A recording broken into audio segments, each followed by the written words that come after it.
Hi Maka, welcome to Sotama Gang. நம்ம Sotama Gangல புதுசு ஒரு ப்ரோக்ராம் ஸ்டார்ட் பண்ணியிருக்கோம். அதுதான் Bachelor Samayal. சமையலின் தந்திரமும் மந்திரமும். முதலாக தான் நம்ம ஃபர்ஸ்ட் எபிசோடில் என்ன பார்க்க போகிறோம்னா இலையப்பம் செய்வது எப்படி. அதாவது நம்ம கன்னியாகுமரி டிஸ்ட்ரிக்டில் வந்து இலையப்பம்னு சொல்லுவாங்க. நம்ம கன்னியாகுமரி டிஸ்ட்ரிக்டை தாண்டி போயாச்சுன்னா அது வந்து கொழுக்கட்டை அப்படின்னு சொல்லுவாங்க. அதை தான் நம்ம முதல் எபிசோடில் பார்க்க போகிறோம். லாஸ்ட் வீக் வந்து நான் இலையப்பம் பண்ணிவிட்டு ஸ்டேட்டஸில் வாட்ஸ்அப் ஸ்டேட்டஸ்லையும் அப்புறம் நிறைய பேருக்கு ஷேர் பண்ணியிருந்தேன் ஃப்ரெண்ட்ஸுக்கெல்லாம். அப்போ கேட்டாங்க இது எப்படி பண்ணுறது அப்படின்னு கேட்டிருந்தீங்க. ஸோ உங்கள் ரிக்வஸ்ட்டை எடுத்துக்கிட்டு தான் இன்றைக்கி முதல் எபிசோடில் வந்து நாங்கள் இலையப்பம் பண்ண போகிறோம். நீங்கள் இதை கேட்டதுனால தான் எனக்கு இப்படி ஒரு சமையல் பேச்சுலர் சமையல் அப்படின்னு ஒரு ப்ரோக்ராம் பண்ணலாம் அப்படின்னு ஒரு ஐடியா வந்துச்சு. ஸோ எல்லாருக்குமே ஒரு பிக் தேங்க்ஸ். ஸோ நேரே வாங்க நம்ம கிச்சனுக்கு போவோம். முதலாவது வாழை இலை, 2 அரிசி மாவு, 3 சர்க்கரை அதாவது வெல்லம், 4 தேங்காய், இதே மாதிரி துருகி வச்சுருக்கணும் தேங்காய், 5வது பலாப்பழம் ஜாக் ஃப்ரூட். இவ்வளோ தான் இதோட இன்க்ரீடியன்ட்ஸ். எல்லாம் பலாப்பழத்தையும் போடணும், போட்டு மிக்சியில் அடிச்சுக்கணும். இனி அடுத்த ப்ராசஸ் என்னென்னா, இப்போ அந்த மாவில் நம்ம மிக்சியில் அடித்து வச்சுருக்கோம்ல பலாப்பழம், அதை வந்து மிக்ஸ் பண்ணணும். நீங்கள் பலாப்பழம் கூட யூஸ் பண்ணணும்ல, இப்போ எல்லார் வீட்லேயும் பலாப்பழம் கிடைக்காது. இதுக்கு பதிலாக நீங்கள் சுடுதண்ணியை நல்லா கொதிக்க வச்சுட்டு இந்த மாவில் கொஞ்சம் கொஞ்சமாக லைட்டாக விட்டு விரவிக்கணும். அது இந்த இடியப்பம் பதத்துக்கு மாவு வருவாங்கள்ல அந்த அளவுக்கு விரவிக்கணும். இது இப்போ நாங்கள் பலாப்பழம் இருக்கிறதுனால நாங்கள் பலாப்பழம் யூஸ் பண்ணுறோம். நீங்கள் 2 மெத்தட்லேயும் வச்சுக்கலாம், ரெண்டுமே நல்லா டேஸ்ட்டாக தான் இருக்கும். மாவு வந்து இந்த பதத்துக்கு, அதாவது நம்ம இடியப்பம் வைப்போம்ல அந்த பதத்துக்கு ஆயிடுச்சு. இந்த அளவுக்கு விரவிக்கணும் மாவை நல்லா. ஓகே, மாவு இருக்கட்டும். அடுத்து என்ன பண்ணணும்னா, இந்த தேங்காயும் இந்த வெல்லம் அதாவது சர்க்கரை ரெண்டுமே நல்லா மிக்ஸ் பண்ணணும். இதே மாதிரி நல்லா விரவிக்கணும். இப்போ பார்த்தீங்கன்னா தேங்காயும் சர்க்கரையும் அதாவது வெல்லம் நல்லா மிக்ஸ் ஆகிருச்சு. இதை வந்து அப்படியே ஒரு 5 மினிட்ஸ் ஊற வச்சிடணும். சரியா? நீ அடுத்து என்னதுமா, இந்த வாழையில எடுத்துக்கல, வாழையில வந்து தீயில வச்சு கொஞ்சம் வாட்டிக்கணும். எதுக்காகனா, இப்போ வந்து நம்ம இப்படியே வச்சுட்டு மடக்கிறது, இது மடக்கிட்டேன்னா வாழையில கிழிஞ்சிரும். அதுக்காக தான் கொஞ்சம் வாட்டிட்டேன்னா மடக்கிறதுக்கு ரொம்ப ஈஸியாக இருக்கும். அடுத்தபடியாக இலையை வந்து இப்போ நம்ம வாழை இலையை வந்து இந்த சைஸில் வந்து ஒவ்வொன்றும் இந்த சைஸில் வந்து கட் பண்ணி எடுத்துக்கணும். இது பார்த்திங்கன்னா இந்த சைஸில் வந்து கட் பண்ணி எடுத்துக்கணும். அடுத்து பார்த்திங்கன்னா மாவு இது மாதிரி உருண்டை பிடிச்சிக்கணும். உருண்டை பிடிச்சிட்டு இதில் வைக்கணும். வச்சு இப்படி பிரட்டிடணும்.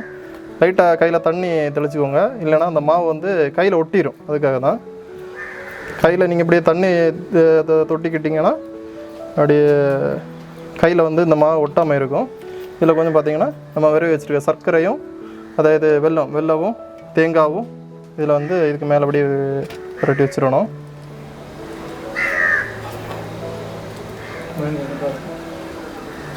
இதில் வந்து மெயின் ப்ராசஸே பார்த்திங்கன்னா இப்போ தான் இது வந்து எப்படி மடிக்கிறதுங்கிறது. அதாவது இப்படி மடிச்சிடணும். மடிச்சுட்டு திருப்பி இதை வந்து இதாக இருக்குல்ல இந்த பக்கம் வந்து இப்படியே மடிச்சுட்டு இதையும் இந்த பக்கம் இப்படி மடித்து வச்சிடணும். இதையும் வந்து பார்த்திங்கன்னா இந்த பக்கம் மடித்து வச்சிடணும். அதாவது இது எதுக்காக இந்த அளவு சேஃப்டியாக மடிக்கிறோன்னா, இப்போ நம்ம இட்லி பாத்திரத்தை வந்து வேக வைக்க போகிறோம், வைக்க போகிறோம்.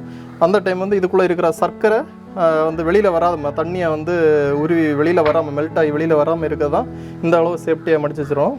ஒவ்வொன்றையும் இந்த அளவு வந்து மடித்து தனியாக வச்சுருக்கணும். இந்த மாதிரி தான் ஒவ்வொரு இலையப்பவும் வந்து மடித்து வச்சுக்கணும்.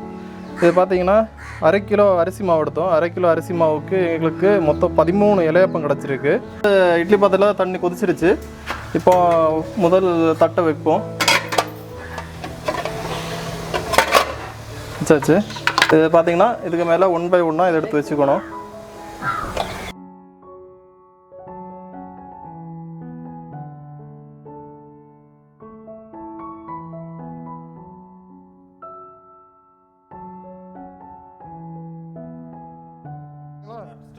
ஓகே ஃப்ரெண்ட்ஸ், இப்போது நம்ம இலையப்பம் ரெடி ஆயிடுச்சு. பாருங்கள், பார்த்தீங்களா எவ்வளோ அழகாக இருக்குன்னு. ஓகே ஃப்ரெண்ட்ஸ், இப்போ நம்ம இலையப்பம் ரெடி ஆயிடுச்சு. ஸோ கொஞ்ச நேரம் இதை ஆறுறதுக்கு விட்டுறணும், இல்லைனா ஃபேன் காற்றுலேயே ஏதாவது ஆற விட்டுருங்க. ஏன்னா இது இப்போ நம்ம சூடோடு நம்ம இந்த இலையிலேருந்து எடுத்துன்னு வச்சுக்கோங்களேன், இது வந்து ஃபுல்லாகவே அந்த இலையில் ஒட்டிக்கிட்டு இருக்கும், வராது ஈஸியாக. ரொம்ப சூடாகவும் இருக்கும் நம்ம சாப்பிட்றதுக்கு. ஸோ கொஞ்சம் சூடாகிறதுக்கு விட்டுருங்க. ஓகே ஃப்ரெண்ட்ஸ், இப்போ நம்ம இலையப்பம் சூடாகிடுச்சு. இப்போ வந்து ஓப்பன் பண்ணி பார்ப்போம். அடிப்பொலி. ஓகே ஃப்ரெண்ட்ஸ், இப்போ நம்ம பண்ண இலையப்பத்தை டேஸ்ட் பார்க்குறதுக்கு நம்ம அருமை நண்பர்கள் வந்திருக்காங்க. முதலாவதாக மிஸ்டர் பிஜு, இரண்டாவதாக அலெக்சாண்டர், மூன்றாவதாக அருண். இவங்க வந்து நம்ம சஜஷன் சாப்பிட்டுட்டு இருக்காங்க, சஜஷன் சொல்லுவாங்க. எஸ் சொல்லுங்கள். சூப்பராக இருக்குங்க, ஆசமாக இருக்குது. லைக் பண்ணுங்கள், இந்த சேனல் லைக் பண்ணுங்கள், சப்ஸ்கிரைப் பண்ணுங்கள்.